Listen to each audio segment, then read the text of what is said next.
എൻ്റെ സനാതനമായ ഒരു വ്യക്തിത്വം ഉണ്ട് എനിക്ക്, എൻ്റെ ഉള്ളിലുണ്ട്. നമ്മൾ ശാന്തതയാണ്, ശാന്തതയുള്ളവരാണ്, ശാന്തരാണ്, സഹനശീലത ഉള്ളവരാണ്, എല്ലാം നമുക്കുണ്ട്.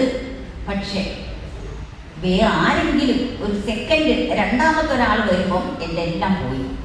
അങ്ങനെയുള്ളൊരു മാനസികാവസ്ഥയിൽ ഇരിക്കുകയാണ് നമ്മൾ. അത്രയ്ക്ക് ബലഹീനത നമ്മുടെ ഉള്ളിലുണ്ട്, അത്രയ്ക്ക് ദുർബലരാണ് നമ്മൾ മാനസികമായിട്ട്. ഇതൊക്കെ നമ്മൾ മനസ്സിലാക്കേണ്ട കാര്യങ്ങളാണ്. എങ്ങനെയാണ് നമ്മുടെ ധനം, ദിവ്യ ഗുണങ്ങളാകുന്ന ധനം, അഥവാ നമ്മുടെ നല്ല നല്ല ധാർമ്മികമായ ജീവിത രീതികൾ, നമ്മുടെ ഡിസിപ്ലിൻ, ചിട്ടയോടുകൂടിയുള്ള ജീവിതം ഇന്നത്തെ കാലത്ത് നമുക്ക് പറയാൻ ഭയങ്കര ബുദ്ധിമുട്ടുള്ള കാര്യങ്ങളാണ്. രാവിലെ കിടന്നുറങ്ങും കുട്ടികൾ. നമ്മളൊക്കെ രാവിലെ 6 മണി കഴിഞ്ഞാൽ ഉറങ്ങാൻ സമ്മതിക്കുകയില്ലേ വീട്ടിൽ. എനിക്ക് നല്ല ഓർമ്മയുണ്ട്, ഉറങ്ങാൻ സമ്മതിക്കില്ല, ഉടനെ വിളിക്കും. എല്ലാവരും അങ്ങനെയായിരിക്കും. കഴിഞ്ഞ തലമുറ വിളിച്ച് എഴുന്നേൽപ്പിക്കും. ഇന്നത്തെ കാലത്ത് അവരെ വിളിച്ച് എഴുന്നേൽപ്പിക്കാനും പറ്റില്ല. 10 മണി വരെ വേണമെങ്കിൽ കിടന്നുറങ്ങും. മറ്റ് ചിട്ടകളൊന്നും ചെയ്യാൻ നമുക്ക് സമയമില്ല. പഠിക്കുക, അല്ലെങ്കിൽ ജോലിക്ക് പോവുക. പക്ഷേ ജീവിതത്തിൽ വേറെ കുറേ കാര്യങ്ങളുണ്ട്. കുറച്ച് നേരം ഒറ്റയ്ക്കിരിക്കുക, ഏകാന്തമായിരിക്കുക, ഒറ്റയ്ക്കിരിക്കുക. എന്താണ് എൻ്റെ ജീവിത ലക്ഷ്യം? ഞാൻ എന്ത് നേടി? എനിക്കിനി എന്തൊക്കെ നേടാനുണ്ട്? ജീവിതത്തിൽ ഭൗതികമായ വിദ്യാഭ്യാസമോ ഭൗതികമായ വ്യക്തിത്വമോ മാത്രം നേടിയാൽ പോരല്ലോ. ബാക്കി നമുക്ക് ആത്മീയമായ വ്യക്തിത്വം കൂടെ നേടണ്ടേ? എൻ്റെ മനസ്സിൻ്റെ നിയന്ത്രണം, വിവേകം, അല്ലേ, മാനസികമായ ആ സന്തോഷം, ഇതെല്ലാം ഞാൻ നേടണ്ടേ?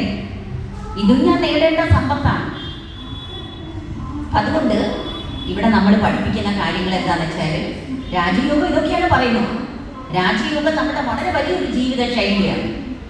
രാവിലെ എഴുന്നേൽക്കുമ്പോൾ ഞാൻ എൻ്റെ മനസ്സിന് കുറേ അഫർമേഷൻ കൊടുക്കുകയാണ്.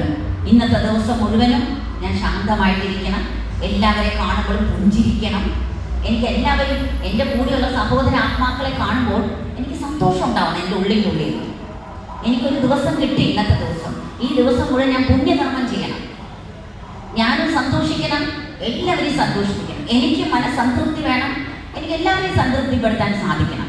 ഇങ്ങനെയുള്ള കുറേ കാര്യങ്ങൾ രാവിലെ എഴുന്നേറ്റ് ഞാൻ തീരുമാനിക്കണം.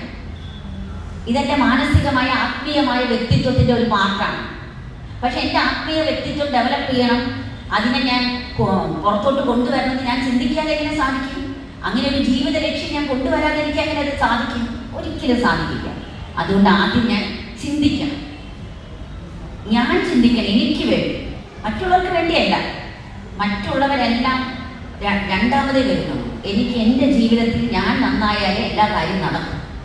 ഞാൻ സന്തോഷിച്ചാലേ എനിക്ക് മറ്റുള്ള കുറേ പേർക്ക് സന്തോഷം കൊടുക്കാൻ പറ്റും. എൻ്റെ മനസ്സിൽ എത്ര ശാന്തി ഞാൻ നിറയ്ക്കുന്നുണ്ട്. നമ്മൾ പറയും ശരീരത്തിലെ വെള്ളത്തിൻ്റെ അംശം കുറയുമ്പോൾ വെള്ളം കുടിക്കണമെന്ന് തോന്നിക്കൊണ്ടിരിക്കും. അതെന്തുകൊണ്ടാണ്? എൻ്റെ ശരീരത്തിൽ 70% വെള്ളമാണ്.